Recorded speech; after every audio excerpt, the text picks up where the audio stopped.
Alright, so today I'm going to be making a video of just me making a goblet. It's going to be similar to this one.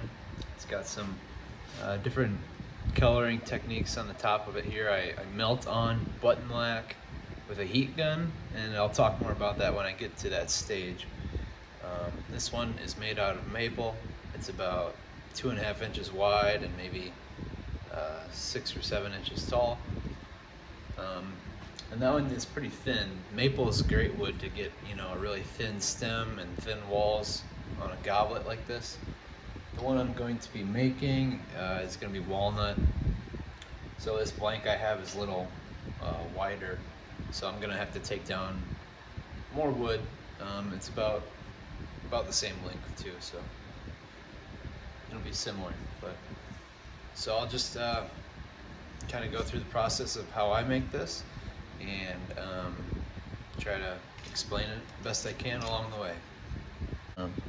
So I'm just gonna eyeball it in between centers, but hopefully eventually I get better at making videos and get better equipment. It's one kind of goal of mine that I want to try. So there we go, got it nice and centered. Bring my tool rest up and grab my spindle roughing gouge, and I'm just going to go ahead and make this square into round.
Gonna adjust the height of my tool rest and bring it a little closer so I can finish this. And then also I'm gonna put a tenon on the bottom here so I can mount this in a chuck.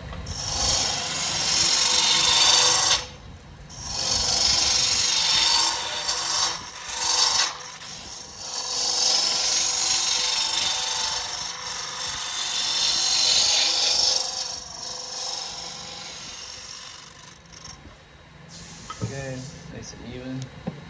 Just use a skew chisel. I use a one-way chuck, so I don't have dovetail jaws. They're just flat. Therefore, I'll make my tenon flat, and I'm going to try to make it as crisp and 90 degrees as possible. Alright, that looks good. Now I'm gonna move some things around here, get the tailstock out of the way, take out my drive center,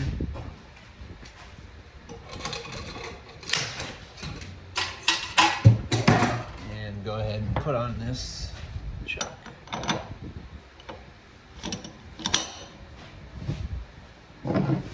Alright. Mount this in there.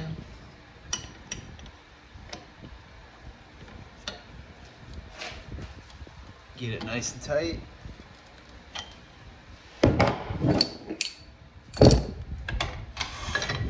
Okay, my next step is going to be to hollow out the inside of the goblet, the top here. And I usually want to make the top part about 1/3 of the length, and then the bottom 2/3 is stem and base. So I'm just going to mark out my line here. And I hollow it out first rather than doing the outside shape. It's much easier to hollow it out, and then you have more stability on the outside to make the final shape of it. So I got my tool sharpened. Right now my tool rest is slightly below center. And starting with the spindle roughing gouge, I'm going to use a technique called back hollowing. It's basically where you come in and at the bottom of the cut you start to lift up instead of just kind of backing out and doing it again. But it's kind of just, it's more of an efficient way to hollow end grain, and honestly it just kind of looks cool. It is about the same speed as going around the other way and doing it like this, but you'll see what I mean.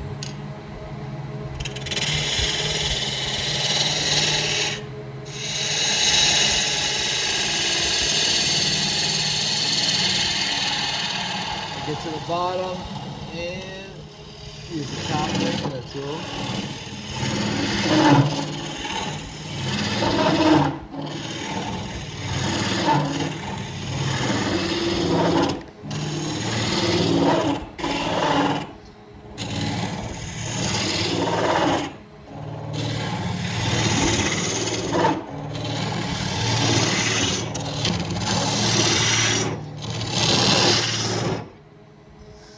I like it just to kind of dig deep down into there in the beginning more so. Another technique, using the left side of the wing and just kind of peeling through the side grain versus going into the end grain. Side grain, end grain. And I'm turning about 1,000, 1,200.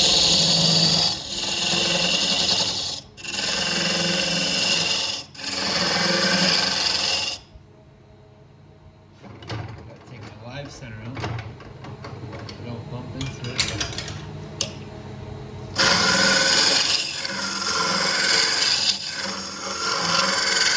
And this can get loud, so I apologize.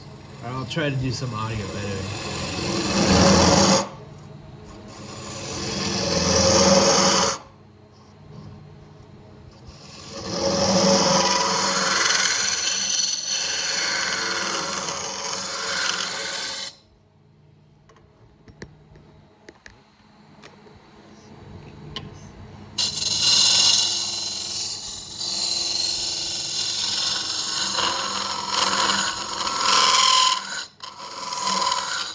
So right now for the wall thickness, I'm just going to leave about 3/16 of an inch. I want this to be kind of thick, and then I'll adjust that on the when I do the outside. So right now I'm a little too thin here, but can't really do much about it now.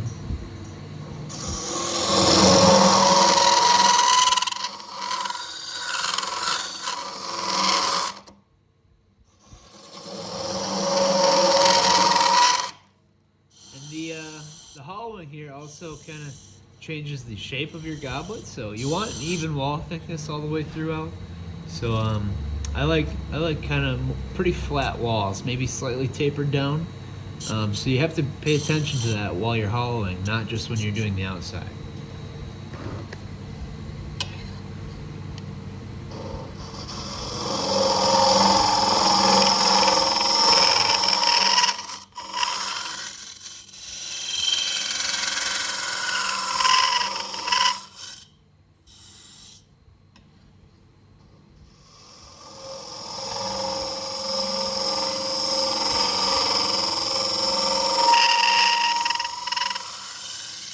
So my technique here is I'm just starting at the very centered back down in there and pulling my way out very slowly, trying to get nice clean cuts now.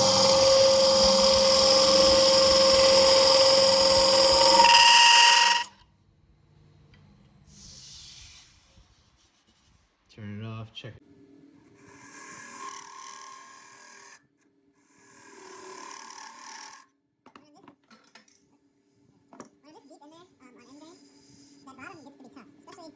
Certain tools like I'm using here, they can be hard to, they won't catch, probably like what's going to happen. Because you have so much leverage over across the tool rest, it's kind of working against you, so you got to be really solid. Like that. You want to kick up. But that's alright.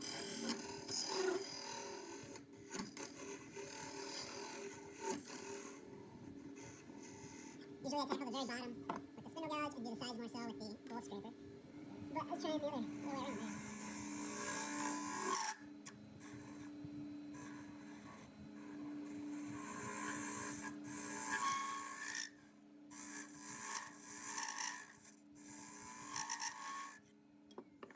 Another tricky part is from the bottom, transitioning. That to the sides, that's where the curve is. That's where a lot of vibration can happen. This light is not doing me any favors.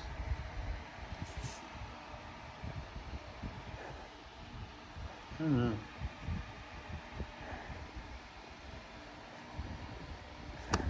Getting there. Needs a little more work.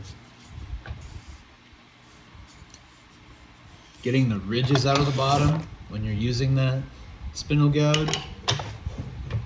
It's easy to get ridges and bumps and not cut so easy. So really gotta pull it out. I like to leverage it right here and just kind of take the back of the handle and just focus on moving it so evenly across so that it cuts without any ridges. So get it established. That was not a good example of it. So that's too far away. And speed up.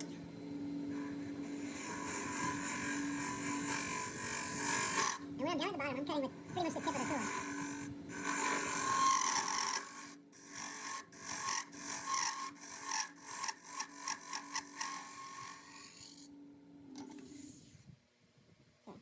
Good shape, but now I got a little tear out the bottom from that vibration.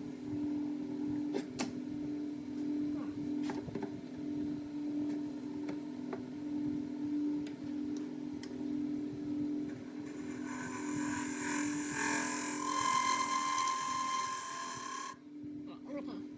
more pass. Famous last words. Alright,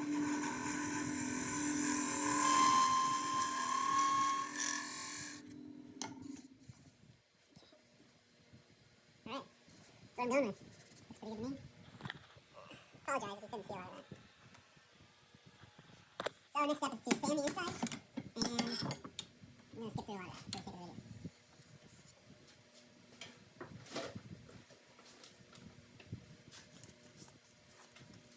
I sand with, I'm going to sand this with 150 and then 220. Also going to have to put that.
Okay, so I'll sand it. I did forget to do one thing.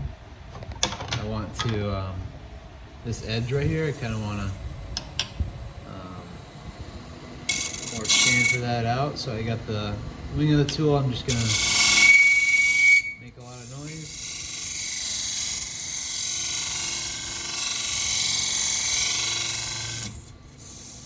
Okay.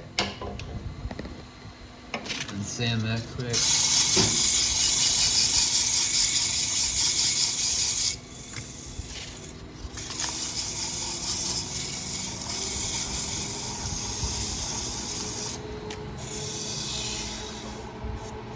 Make sure it looks good.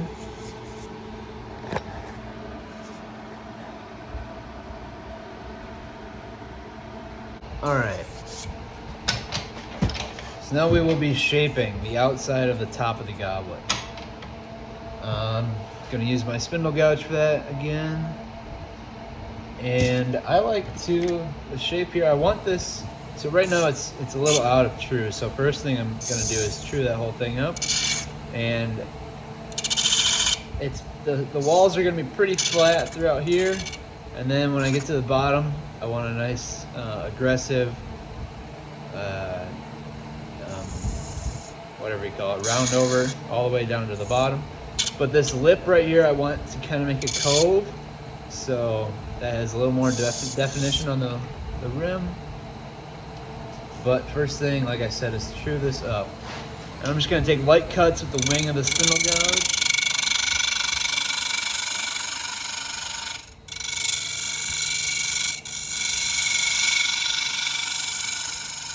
Alright, that's true. And now I'm going to leave about, I don't know, a 1/16 of an inch flat on the rim, and then go down from there.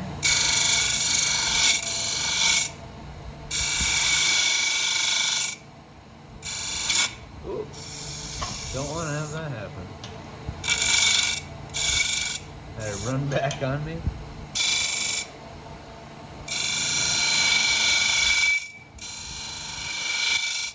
Checking how much thickness I have there is very important. Okay, looks alright. Okay, now I'm going to switch to my skew. And I need to bring this whole surface down to where I brought that cove down to. With the skew, I'll raise my tool rest a little bit, planing cut.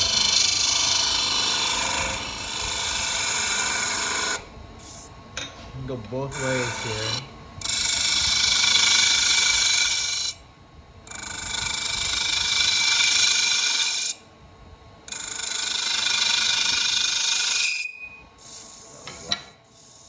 So I just always have to be conscious of, and obviously it's letting me know that there's not much wood behind that, so it doesn't have much support.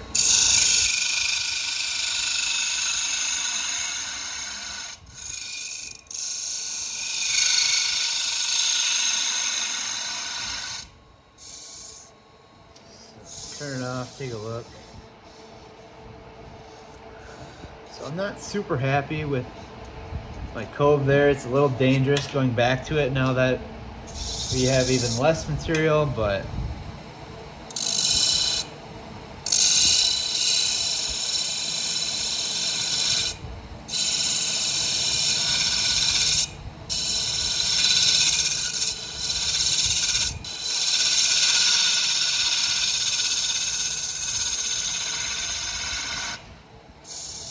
better.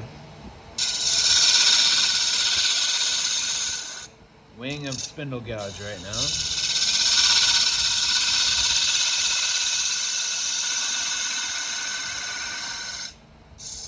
Alright, so the beauty of this coloring technique that I'm putting on there is I don't have to sand this. I want it to be actually pretty rough so that color adheres to it better. But I'm gonna keep going. It seems a little thinner,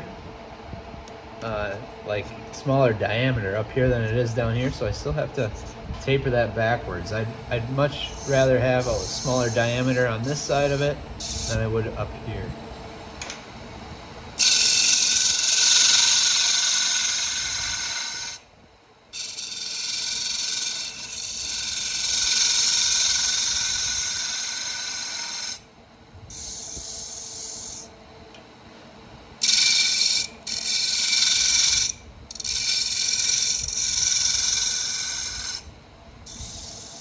So I'm probably at like an 1/8 of an inch thick wall thickness right now.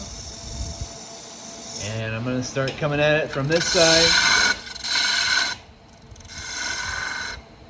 And making the bottom of the goblet here.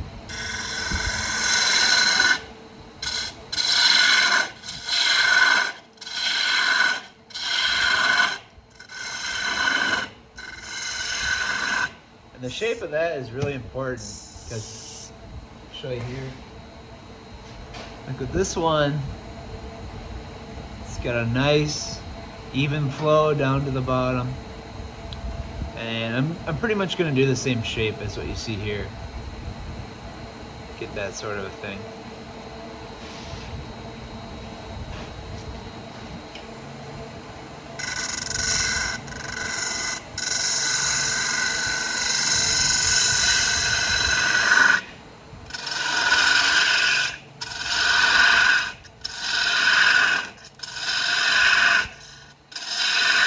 Remove some wood over here for clearance. Oh, don't want to go slamming into that. Not much wood there.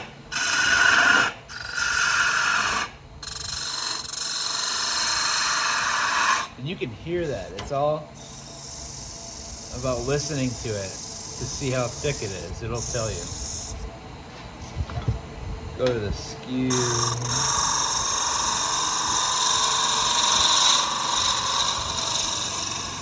Give me a nice final cut.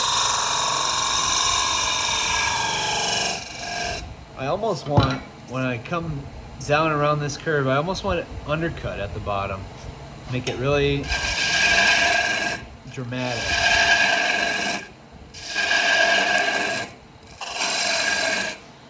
I'll probably end up breaking this thing anyway.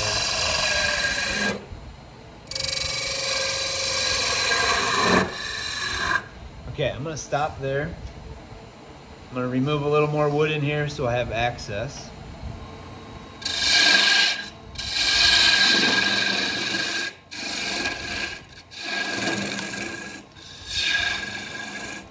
I love walnut. When you get a nice cut, you can see that shine. Just burnishing right off the bevel. Walnut does that more than other woods.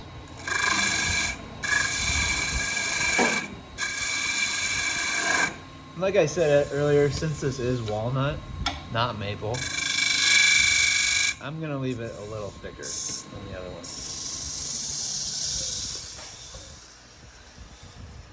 All right. That's our shape.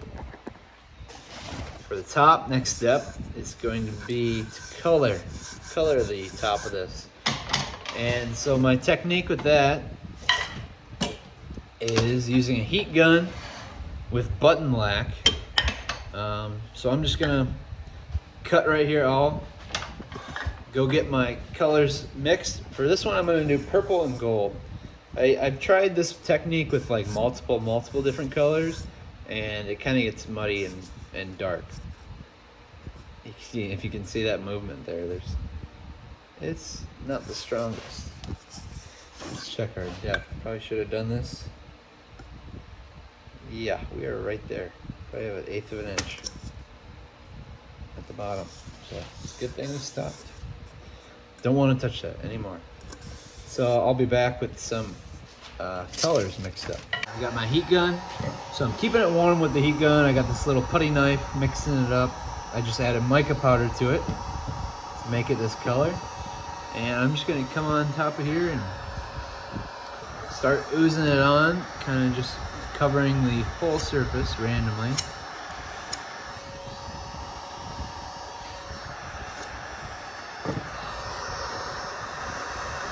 And not too worried about evenness at all. Okay, so that's pretty much all the purple I've got, but that's okay. Now I'm gonna turn the lathe on slowly. And I'm gonna keep the heat gun directly pointed at it. And I'm gonna use my putty knife below it here. And as this heats up more, it'll be more malleable so I can move it around. There you see it's moving. And I'm trying to coat pretty much the whole surface of the goblet with this.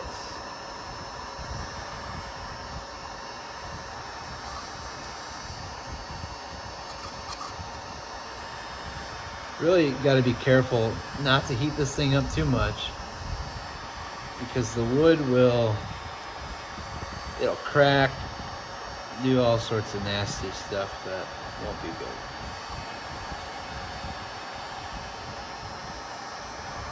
That's why I have my heat gun at kind of a lower heat right now.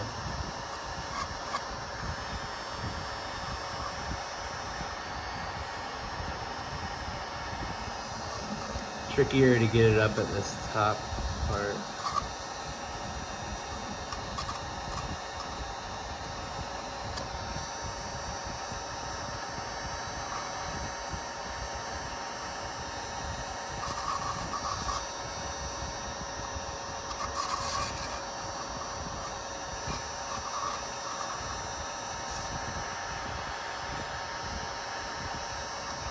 There we go. I don't want to hide my top lip detail there, so gotta be careful where all that button lack goes. Okay, try to get it evenly. Work on the bottom here.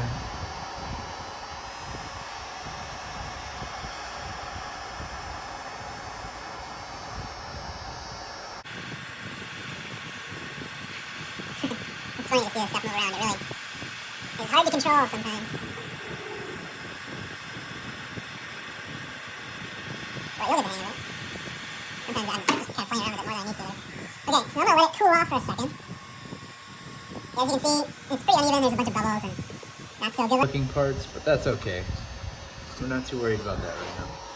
I'm gonna take what I have left over here and try to get it up on that rim. The rim is kind of like the hardest part usually. hardest part to just deal with and get color up on there. And this button light, I'll show you what it looks like when you buy it. I buy it quite a few pounds at once because I use this for in other ways to color my work. This is just kind of something new that I've discovered just experimenting. So it's an Indian technique. They color toys with it in woodturning over in India. And they typically use it, they mix the color up kind of like I did. And I've made other videos on this and I will in the future. But they just apply it through friction, turning it on the wave, but doing it like this kind of adds a different element to it. Okay. Okay, so I'm not worried about Being super neat. I don't want to get any on the inside. You can sand it off, but I want a nice contrasting line on the tip here, on the outside to the inside. I don't want it mixed together. So we've got our main base color pretty good on there. I'm just gonna try to even this out with the heat gun a little bit. Bubbles are hard to avoid, but I'll talk about that when I get to the end more so. Okay. Okay. Right here where I'm heating, that's the yellow I'm using. Sorry, my board is kind of a mess. It's got all different colors. But I'm gonna get that yellow heated up. And the yellow, or the gold, whatever you want to call it, is kind of the accent color. So I'm using less of that. And I'm just gonna kind of randomly smear it around and leave purple in between the gold. I don't have too much of the gold, so it's gonna be primarily purple.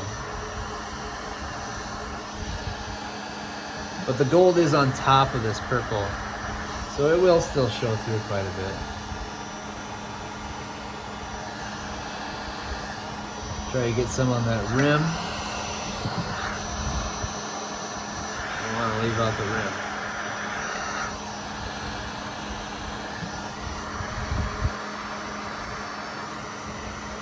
And the bottom.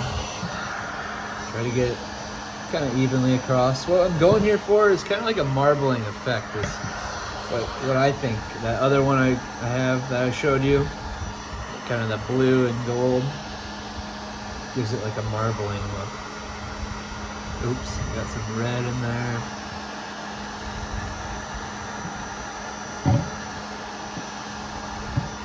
Alright, all different colors. Okay, so now I've got it pretty evenly spread across. Now I'm gonna just use my heat gun. I've got it on the highest heat, and I'm just gonna push this with the air of the heat gun around and see what that's doing. It kind of smooths it out too. And it's kind of a real art of how long you leave it on one spot to not get bubbles. And so right now I'm just actually going to turn the lathe on and get the whole thing heated up evenly more so. And sometimes you can go too long of this and the centrifugal force will make it, you know, go too much out of whack and too many bubbles there. So I'm just gonna start using my putty knife, manually mix this around too.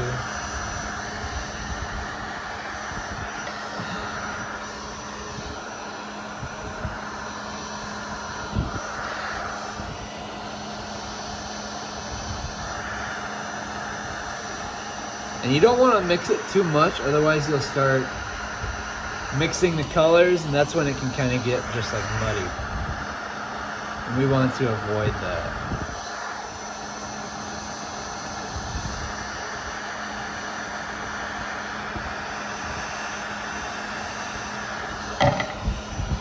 So I'm gonna let it cool off here for a second.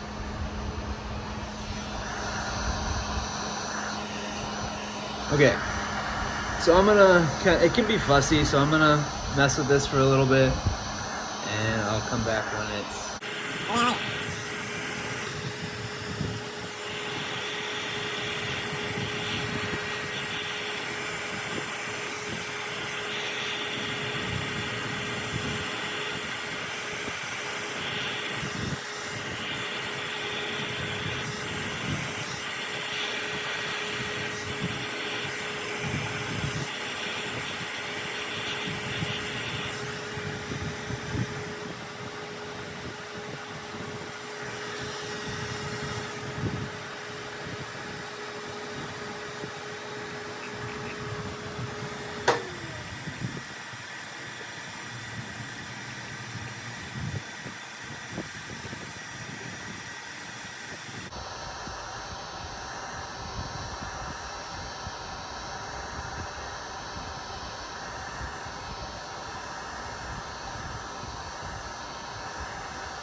Okay, so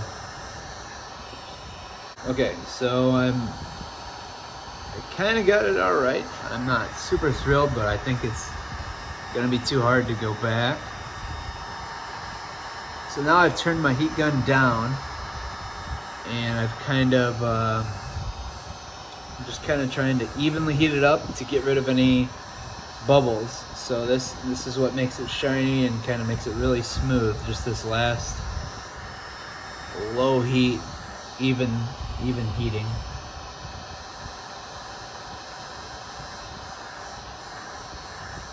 I don't know how this is looking in the video, but looks decent. There's like right here looks better than some other parts of it, but I like it. Never really know how it's gonna turn out. So I'm just manually turning the lathe right now.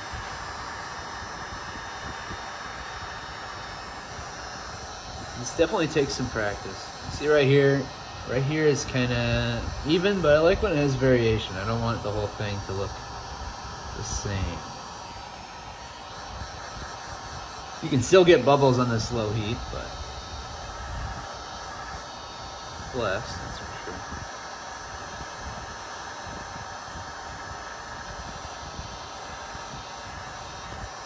All right, I'm gonna call that good. Let it cool off now. We're gonna start working on the stem, where things can break and ruin all the work you did. So skew to, oh goodness. That's how I break stuff, is I'm just like not being careful, not paying attention.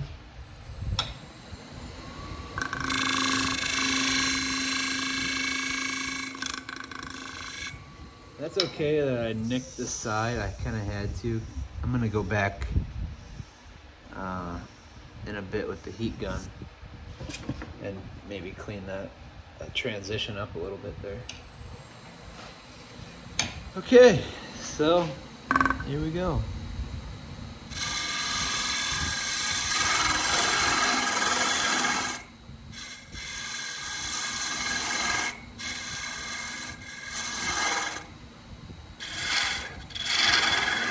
Sometimes I do these with a bunch of details in the stem, but this one I'm just gonna go straight.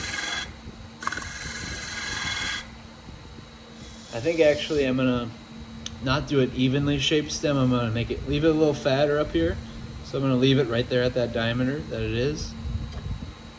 And then skinny in the middle, and then get fatter as it goes up. Just using my parting tool there. Get it all done.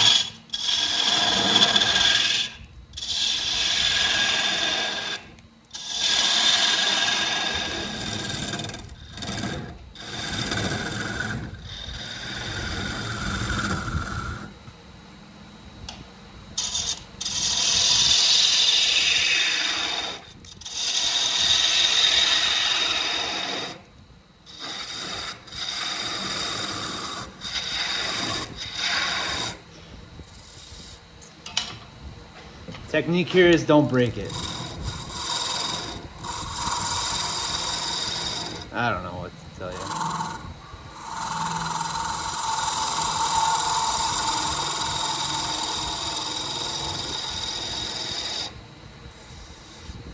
I'd hate to break it on camera. I probably will.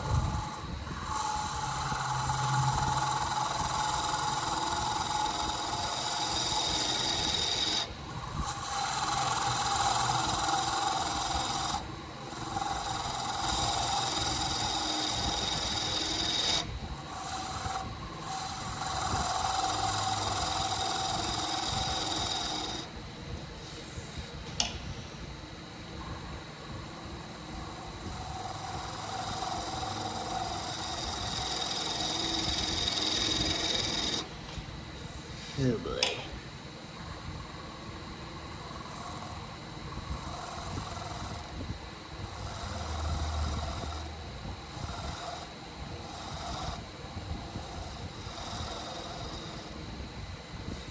Okay, so I'm gonna do that much,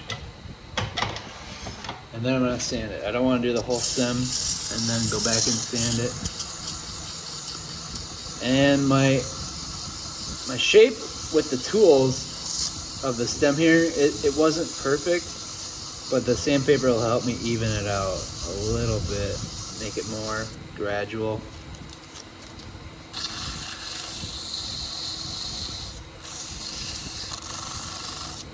Not too worried about sanding my color because I'm gonna go back with the heat gun and clean that up. And I could have done a better job on that detail. That's not perfect.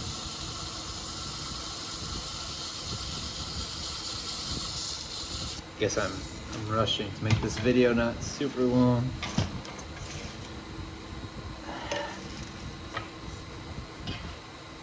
I just got a new banjo for my lathe.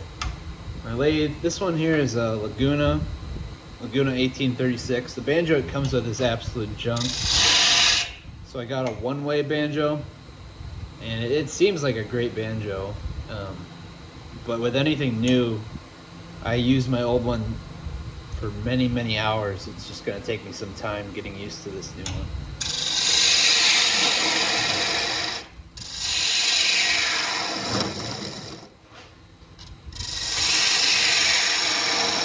You can be as aggressive as you want over here.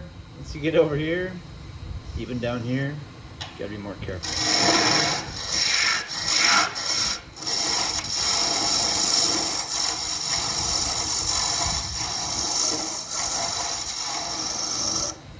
I find myself using the tip of the spindle gouge. I would use the skew for this too, but my skew isn't sharp right now, and I don't feel like sharpening.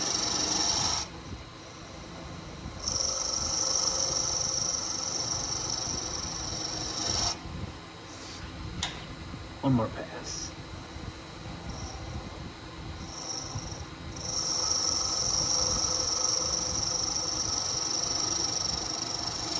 This is actually my first goblet, this style, out of walnut, so I'm just a little more cautious. I don't know how thin I can go, so I'll stop there and give it a sand.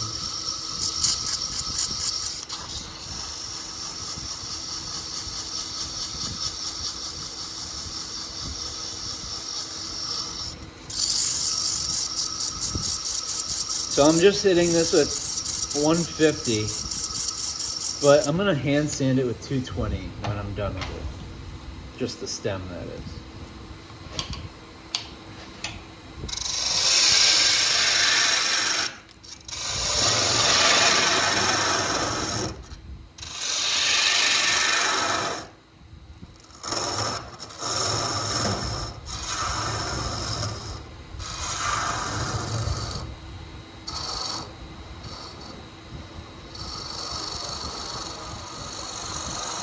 So I'm still tapering the diameter slightly down, but I'm really close to making it larger.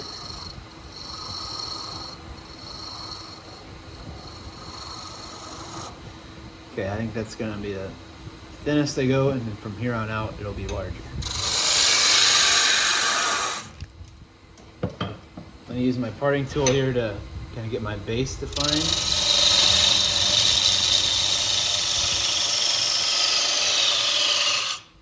Go too deep on that because I need more wood over there. I'm gonna leave that for the diameter of my base.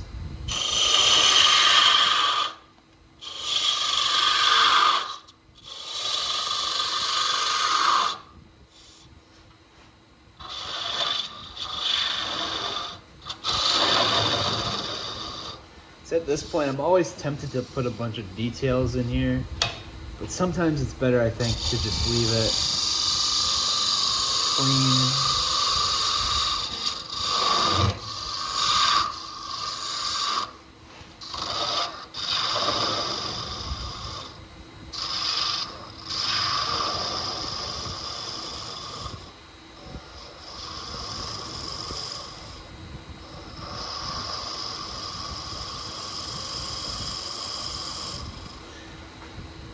I lied, I'm gonna go a little thinner.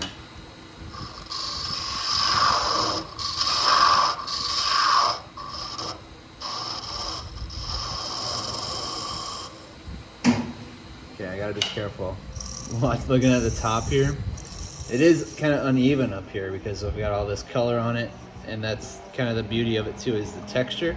But when I'm spinning with this thin of a stem, that thing can start to get kind of wonky, and I wasn't paying attention, but it was there. So I gotta lower my speed.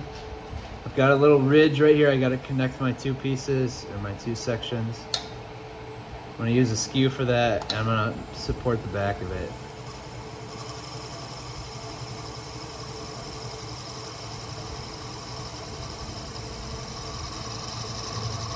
And I'm only turning at 600 RPM.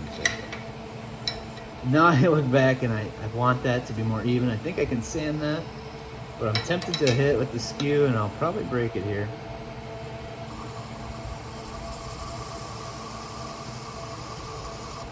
Oh, jeez.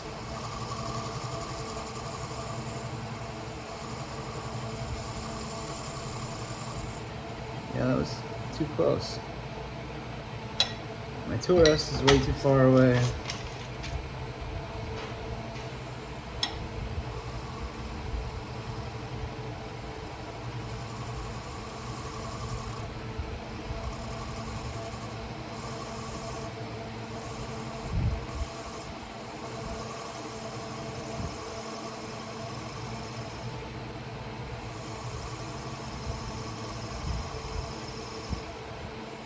Alright, that's as ballsy as I want to get with that. Should stop and do a little sanding. 700 RPMs is about as fast as I can go right now.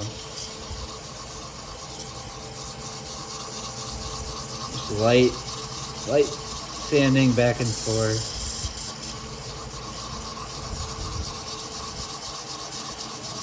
Walnut definitely is not as flexible and strong as maple is when you're doing this kind of thing.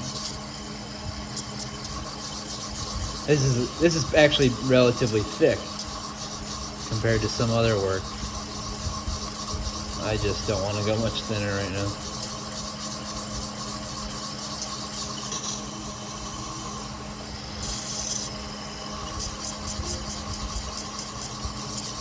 Okay, that looks good. Let's finish off the bottom. A little faster, 800. This base, I want it to be a nice round bead. Oops.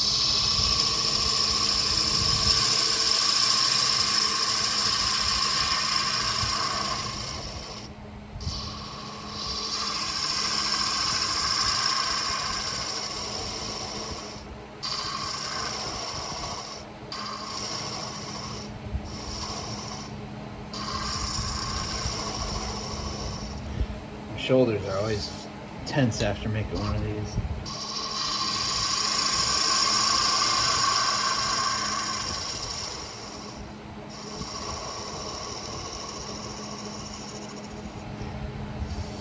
All right, let's call that pretty good.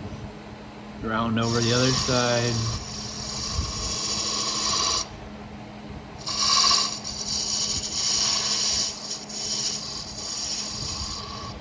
Okay, rely on sanding now to help those shapes out a little bit. I'm not even using dust collection right now. I should, but especially because it's walnut, but pretty minimal amount of dust.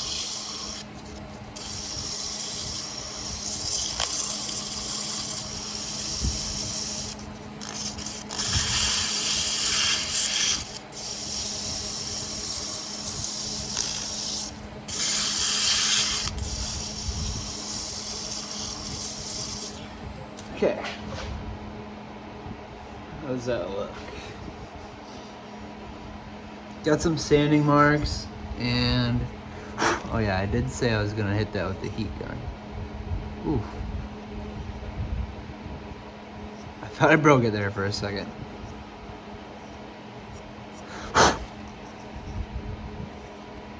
Yeah, it's got some bubbles. Let's do that 220 here first.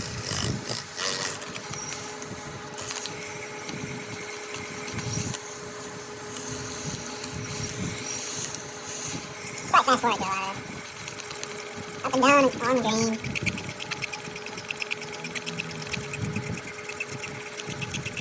Good enough. Good enough for the women we hang around, right?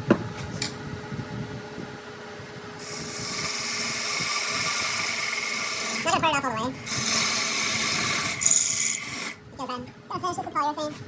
But I'm just gonna take it down a little longer. Narrow parting Tool so I can get in there and make the bottom more concave.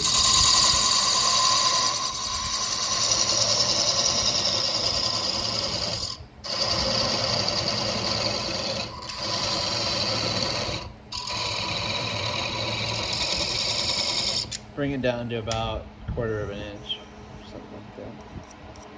You can see the flex it's got. Okay, so I'm gonna just, I'll hit that with the heat gun, and I'll come back when I'm gonna put polyurethane on it, so you can watch that. Okay, we are polyurethane ready. Gonna put my lathe in reverse. Just got my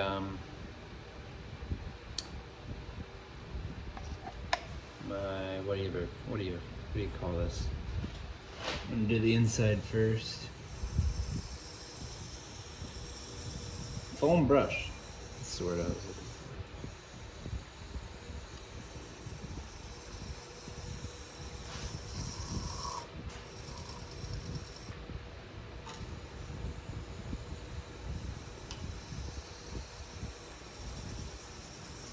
Okay, I got the inside done. Sorry you couldn't see that, but I'm gonna shut it off and then just kind of brush on this manually since it's so textured up there.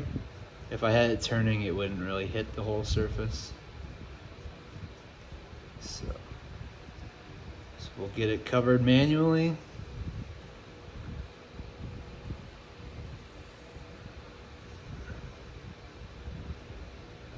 Then we'll go ahead and turn it back on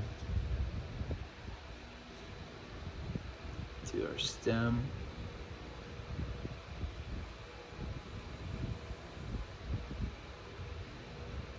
Just lightly trying to evenly coat it.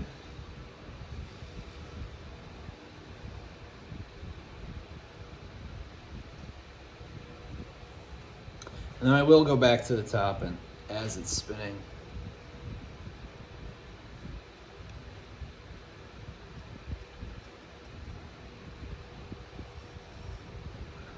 Put a little more on the inside.